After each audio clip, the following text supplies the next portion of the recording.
Hello, this is Dr. Cindy Schreiber, and I am so excited to be here with you today. We are working on your 30-day sobriety solution, and we are on day 26 already. 26, if you can believe it. I can believe it. I have been also putting in some motivational ones. I just made a really good positive motivational recording before this one, and I think I named it Motivations or something boring, but that one was very, very powerful. It worked for me, and I hope it's going to work for all of you. Today is day 26. I hope you're journaling. I hope you're into this and using the tools. And I'm so excited. The positive addiction solution, adding fun, healthy, and self-confidence building activities to your life. Now, the first part we were working at just getting you to pretty much get and stay clean, okay? With all the tools, all the breathing, all the visualizations. Now we're adding more tools in here that are just adding different things. How about some fun? I know it's no fun. I can't tell you the last time I had fun, and I'm not an addict, but I've just been working very, very hard for a few years and trying to get things done, and this stuff works for me too. So when I do it for you, these sessions, they work for me. So I'm going to start having fun and be healthier and more self-confident. So let's get this on today for all of us. Now, William Glasser, he was an MD in 1925, and he passed away in 1913. He was born in 1925. It is the spinning free, mentally relaxing, positive addiction state that provides an extremely optimal condition for our brains to grow. That's right. That's how we grow. If you had 10 to 20 extra hours a week, what would you do with that time? To thrive in sobriety, not only do you need to answer this question, but you also have to answer it. It will directly impact the quality of your life and likely determine whether or not you will return to your previous level of drinking. Cutting back or quitting drinking will give you extra time, even if you previously drank while multitasking. Taking care of your kids, watching TV, paying bills, cleaning the house, or networking with peers. The reality is that your drinking affected your decision making. And as you change your drinking, your energy level, interests, and daily decisions will also change. So that's what this is for, okay? The positive addiction solution prepares you for that new life of thriving in sobriety and tells you how to avoid a major sobriety killer, boredom. Yes, boredom. By learning the what and why of exercise, you will discover that you can get more fit and actually enjoy it. Yes, so exercising is a good component to anything to do with health, whether it's losing weight or firming up the old legs or calming you down, you name it. The body was made to move. Use it or lose it. So this exercise is for all people. Let's see, you can also learn how an apparent weakness can actually lead you to be stronger and happier, as well as help you discover and embrace new fun activities in your new life. Yes, so let's turn this negative into a positive, okay? The 5 top factors affecting your health: the way you think, the way you act, the way you eat can influence your life for the next 30 to 50 years. Deepak Chopra, yes, my love. The way you eat can influence your life for 30 to 50 years. The way you behave, the way you think. Dr. Deepak Chopra has stated that the top 5 influencing factors for health are food, water, breathing, exercise, and sleep. These are your basics, folks. In yesterday's solution, we discussed the importance of feeding your body the right foods at the right times, in the right quantities, as well as how critical drinking enough water is to maintain your optimal health. 2 days ago, we discussed the importance of proper breathing, and you learned how to breathe as an effective technique for ridding your body of toxins, reducing stress, and feeling more energized.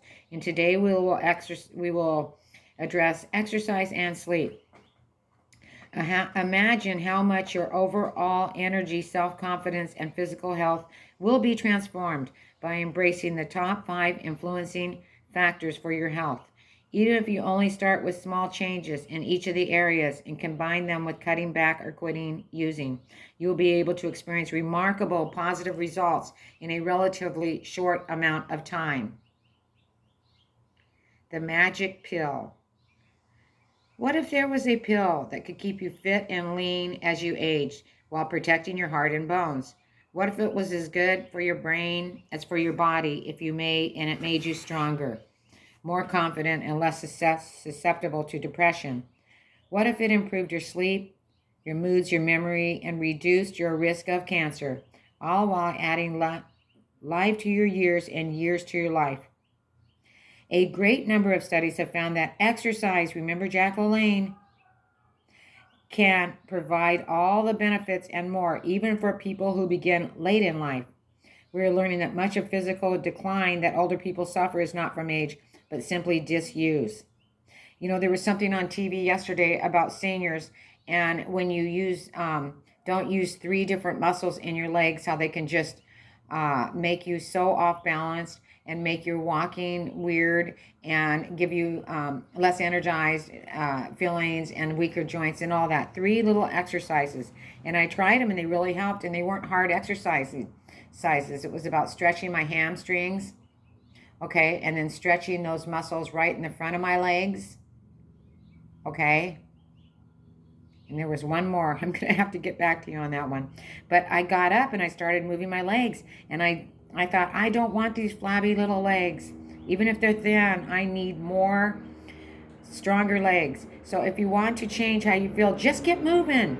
This is true for everyone, but even more so if you're a problem drinker or user, if you're an addict. Not only do you get all the benefits that John Robbins mentioned, but you also are less likely to use again. Research on alcoholism recently published a study that found that alcohol consumption and loss of control over drinking are greater among individuals who do not exercise regularly. That's right. We see this as common sense. After exercising, do you usually want to drink alcohol or eat fatty, sugary foods? As long as the exercise is fairly strenuous, the answer is most likely no. If you were feeling down before you exercised, you usually find that your mood has improved. If you get your body excited, your mind will follow. We encourage you to test this the next time you're feeling unhappy. Get up and do some jumping jacks or push-ups. Take a short jog. Power walk around your neighborhood or do some deep breathing exercises combined with yoga practices. Then notice how you feel afterwards. I used to do the dishes. I used to get so damn mad I'd go in there and start whipping those dishes up like I've never washed them before. The science of exercise. The strong body makes the strong mind. This is Thomas Jefferson, 1743 to 1826. Sean Anker spent over a decade at Harvard University researching and lecturing on what makes people happy. He published his findings in The Happiness Advantage, the 7 principles of positive psychology that fuel success and performance at work. His research included a study of 3 groups of patients who treated their depression with medication, exercise, or a combination of the 2. Over the course of 6 months, 38% of those who used medications slipped back into depression, and only 31% who had the combination of medication and exercise relapse. However, the relapse rate for the test group that only exercised was a scant 9%, once again confirming that exercise is a magic pill. Like meditation, exercise has also been proven to increase the production of serotonin, yay, addressing an important deficient many people have early in sobriety. This serotonin deficiency will do everything to get it back in us. That's right. Furthermore, exercise stimulates the release of endorphins within 30 minutes from starting of activity, which results in minimizing pain and discomfort and creating feelings of euphoria. When you consider this along with some of the other obvious benefits, such as helping you relax and sleep, improving your body image and self-confidence, exercise is a perfect example of a positive addiction. So there was this thing a few years back, and they would say, we're going to change your trance, your negative trance to a positive trance. And this is the same thing, okay? This is turning addiction into a positive addiction because they want you to get addicted to positive behaviors, okay? Dave's new habits.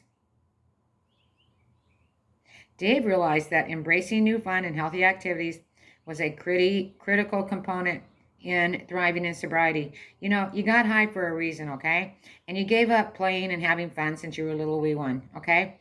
And then you probably gave up a lot of extra activities, like possibly you were a bowler. You could have still bowled and drank, but possibly you played tennis, you did other things, okay? Growing up, I was extremely active, always learning and playing a wide range of sports. However, once I discovered drinking in college, I found myself watching more sports and participating less and less. And when I got sober, I realized two important things.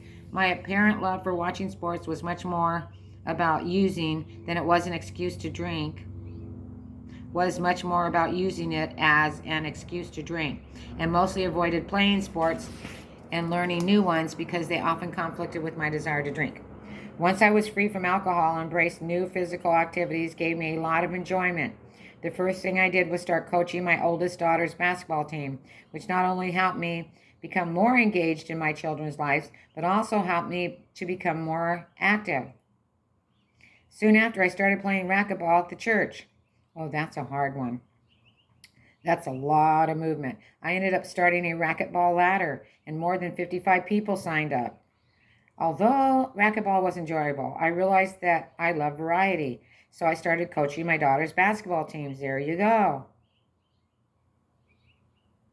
I also belonged to 24-Hour Fitness and decided to play in the pickup games to see if I could find anyone there. In order to do this, I had to overcome some fear because I wasn't skilled as everyone else on the court. Even though I wasn't very good, I ended up meeting some great people and some really good players who were interested in joining my team because I was organizing the league that filled the last two spots and helped me to make our team somewhat competitive. This experience taught me some critical lessons. First, if you're willing to organize, people will follow, even if they have a lot more experience and skill than you. The second lesson I learned in the league, it helped me to become far better coach for my daughters.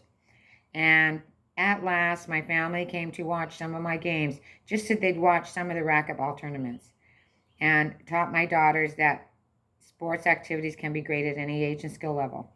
I've continued to exercise in a variety of ways, says Dave, practicing yoga, taking in martial arts, skiing. Boy, this person's active. The reason I share this with you is because I'd always wanted to do these things, but I had constantly made my drinking a higher priority. However, once I began all the physical activities, my health and energy improved dramatically. It also increased my self-confidence and strengthened my relationship with my wife and kids and helped me to create new healthy relationships. Boy, if this man isn't the poster boy for 30 days to sobriety, I don't know who is. Thank you, Dave. Exercising is easy. The market is inundated with best-selling books, blogs, and programs on fitness. That's everywhere. As great as many of them are, they can also lead you to believe that implementing an extra program has to be complicated and difficult. It is not true. Aerobic exercise is simply bringing up your heart rate and maintaining it, but at a level of intensity where your breathing is still relatively comfortable. The benefits of aerobics are strengthening your heart, your lungs, reducing stress, burning calories, gaining energy, improving your thinking. This can include just about any type of exercise, whether it's running, power walking, weightlifting, or even yoga, as long as you exercise at a pace that keeps your heart rate elevated. However, if your workout becomes too intense, meaning that you talk out loud, you can't finish a sentence without gasping for air, you're exercising anaerobically. In that state, you often become uncomfortable. You might want to consider purchasing a heart rate monitor when you start a new exercise plan, as it will help you to know your limits so you can train and not strain. There's nothing wrong with aerobic exercise, and inevitably you will transition between both modes at times during your exercise. Anaerobic exercise is generally only important for those who compete. If you are only concerned with the health benefits of exercise, then you should focus on exercising aerobically. And this is great news because it's much easier.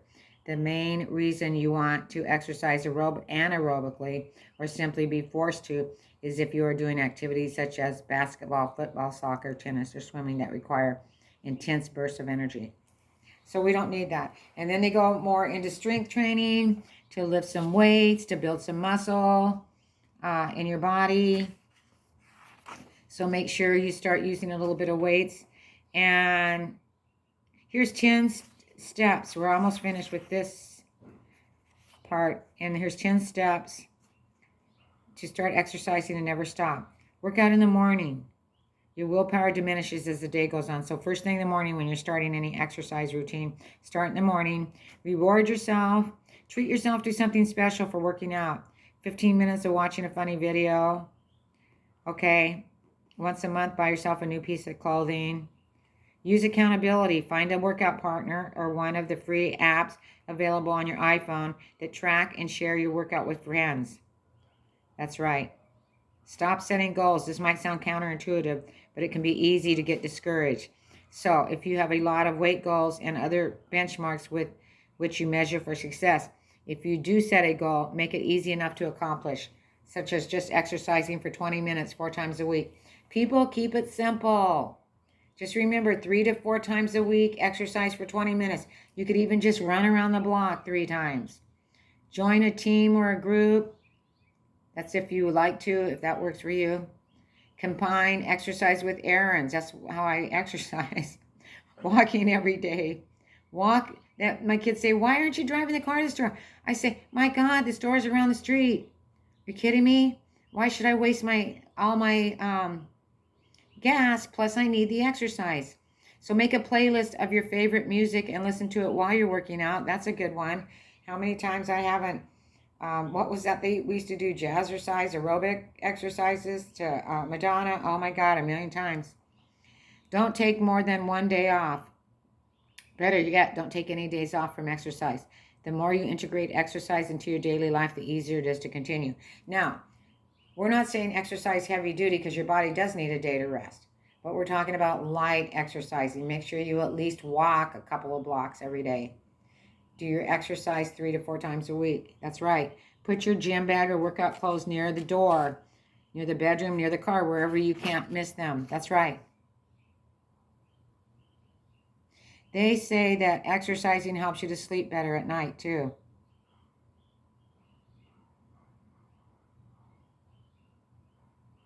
Exercising during the day helps you to sleep better, too. The positive addict. On day 3 in the pendulum, we introduced you to the idea of positive addiction. If you become positively addicted to things that have a beneficial effect on your mind and body, such as meditating or running, you will live longer, happier, and have a more fulfilling life.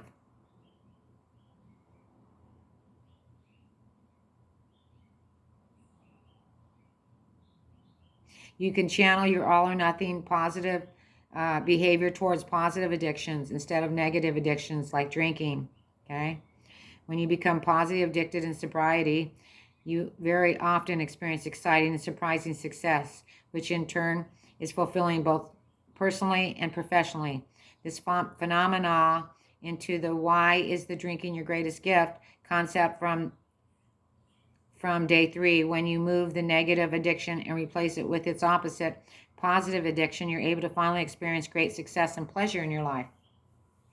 Laughing your way to sobriety. And it's time, people. It's time to have great success. Okay, it's time to feel good. Laughing your way to sobriety. Did you know that children laughed up to 300 times in a single day? Laughter yoga combines unconditional laughing with your yoga. The driving reason behind its success is that simple: laughing is loaded with positive benefit.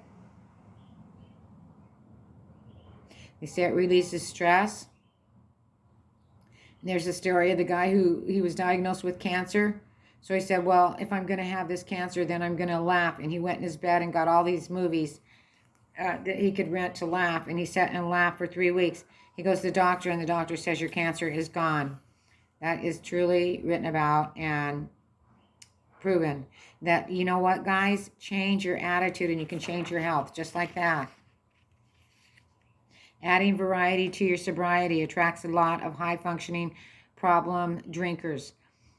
People who have successful careers from the outside. You would not expect that they would have a drinking problem. But you never know who the person with the drinking problem is. People like to hide it well. Lasting sobriety and thriving in society, in sobriety, lasting sobriety and thriving in sobriety can only be attained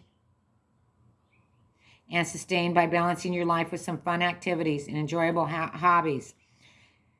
Think of things from the past that you stopped doing because you say, I don't have the time. Contrary to what you might think, engaging in activities that are fun not only make you a better person, friend, spouse, or partner, it makes you healthier and happier. And that also makes you more interesting, a better productive person at work. The second action step for today is go through a list of 101 activities for your new life of thriving in sobriety and see what interests you. You'll notice that some of these things you might just do once in a while. Others you may do more often. You read the list and find the stuff that works for you. Once you've completed your list, pick one or two of the activities to do. Ideally, pick one that's easier to do. You can start small and build. Once you have picked your activity, do something right now to move it forward. Register for that class. Call a friend for advice, or do internet work. Schedule a time on the calendar, or actually begin the activity right now. You know, Dr. Cindy has been wanting to swim. And, you know, as I told you, I was taking care of my boyfriend until he passed away last Thursday. And I remember going by a swimming pool and thinking, I would love to swim.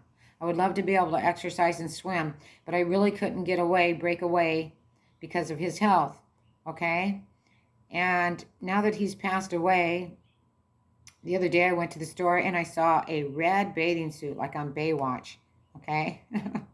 And I thought, wouldn't that be nice? Okay? Now, I have to do like I'm telling you guys in this book. I have to make that commitment to join 24-Hour Fitness in the next few days, grab that $40 red bathing suit, and put on my smiley face and get my little wobbly 70-year-old legs out there to that water and jump in and swim. And my body's probably going to crack from not doing anything for all these years. It's not going to know how to act. I haven't done anything to relieve all this stress. And how can I be an example for you guys if I'm not doing anything well for myself? So this is for me too, people. That's right.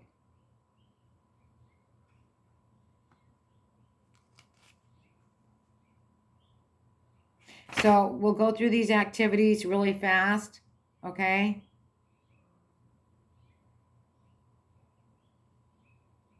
A couple of ideas are go on a brisk walk, learn to play a new instrument, read books, memoirs of people in recovery, take a dancing class, ballroom, hip-hop, swing, jazz, two-step, salsa.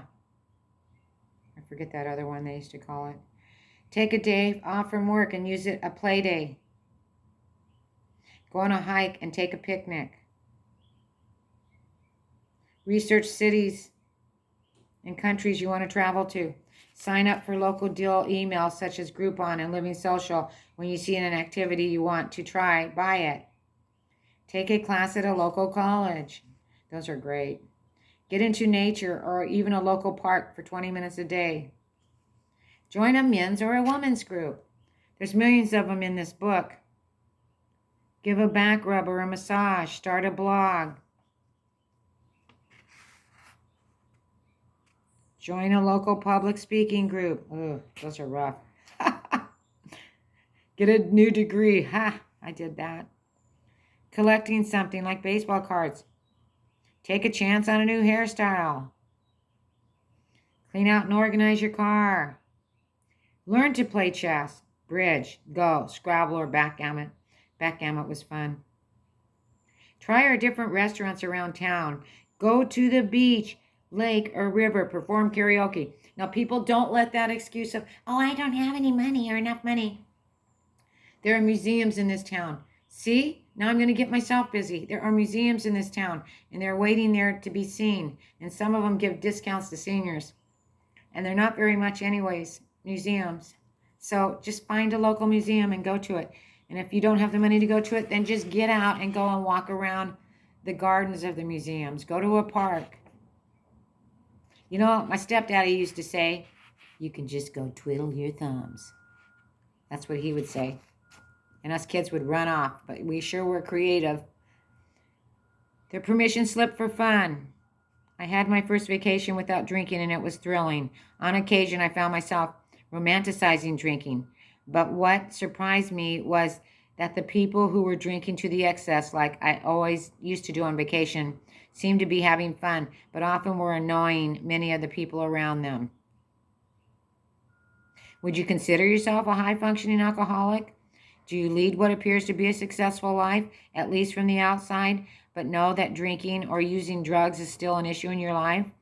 If you can relate to this, then we have one last suggestion for you today, and it's important. See, we take out the big tools for people like you. Dave and our many graduates share how the alcohol was the only and often only way they would let themselves turn off for the day. They would work hard all day long and all week and then drink to relax. This behavior came so ingrained over time that they didn't give themselves permission to stop doing until they started drinking. Drinking was essentially the trigger or the off switch that allowed them to relax. This created a major challenge when they chose to become sober. They felt like they had to be productively working every waking hour because they had forgotten how to give themselves permission to stop and have fun without drinking. If this sounds like you, it's critical that you consciously give yourself permission to start a new hobby or practice an existing one. Join the activity of a book club or a cooking class, or just relax. Start your meditations to give yourself conscious permission. Set a goal before the activity. For example, when Dave goes to a movie with friends, on a date with his wife, or does something fun with his kids but feels a little stressed about his work or home responsibility, he asks himself one simple question. What is the outcome I want most from this? What is my goal? And then answers it with a goal statement. My goal is to have fun with my friends and my family. My goal is this date is to be supportive and loving husband, to really listen to my wife and have fun. So this should really work for you because you can have fun. You can actually have fun and do something positive too. And if you find it's hard to relax without using, this process can be very powerful. Once Dave integrated this into his life, he was finally able to let go of all his responsibilities and actually have fun and be present for fun and relaxing activities. All because that was his goal. And Dave loves to accomplish his goals. Your fourth action step is to start asking yourself the question, what is the outcome I want from this activity? Right before you do anything to relax and have fun. Taking a deep breath, people. This was some good stuff. Until now, I found the 30-day solution. It always seemed like to conquer alcohol, I need to have a boring and somewhat painful life that would not involve much with social activities, and that I probably would be committing myself to a life with not much fun. But the 30-day solution got me excited about it better and got me excited about being sober. Your state of mind is shaped by your habits. If you go through life doing the same thing over and over, you will continue to get the same results. We've heard that one over and over. Today it's about discovering and adding new positive habits to your life. Oh my gosh. So the number one goal for today with your papers and pens was to start exercising, review new activities, listen to the recording I made on there about motivation. It's before this. It's on YouTube when you get a chance. And set relaxation and entertainment goals. Okay?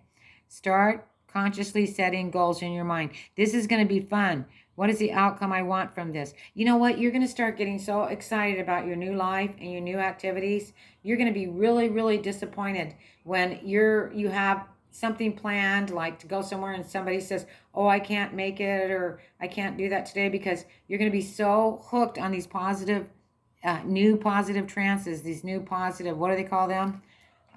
Your positive solutions. Yeah.